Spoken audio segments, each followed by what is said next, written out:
கணவன் மனைவி மகிழ்ச்சி உலகத்தில் கிடைக்காத மகிழ்ச்சி. அது சின்ன சின்ன விஷயங்கள் வரும், சண்டை வரும்.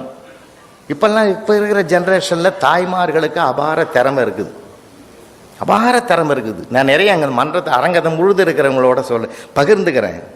ஒரு காலத்தில் நாம் அவங்களாம் ஆண்கள் சமுதாயம் போட்டு மிரட்டிக்கிட்டு இருந்தது. எங்கள் தாத்தா காலத்தில் எங்கள் பாட்டி வர முடியாது சார், 4 பேர் ஆம்பளைங்க பேசுகிற இடத்துல உனக்கு என்ன வேலை, போ உள்ள, அப்படி அதிகாரம் பண்ண ஆம்பளை இந்த மண்ணில் இருந்திருக்கிறோம். எங்கள் அப்பா காலத்தில் சொன்னார், அவசரப்பட்டு உள்ளே போடாத, இங்கே உன் தைரியத்தில் தான் நான் உட்காந்துங்கிறேன். நான் சொன்னேன், என்னம்மா கேட்குறாங்கன்னா சொல்கிற அப்படின்னு ஆலோசனை கேட்டேன். என் புள்ள சொல்கிறான், எதுவும் அந்தம்மா கேட்டுக்கிட்டு போட்டான். இப்போ காலம் மாறி போச்சு.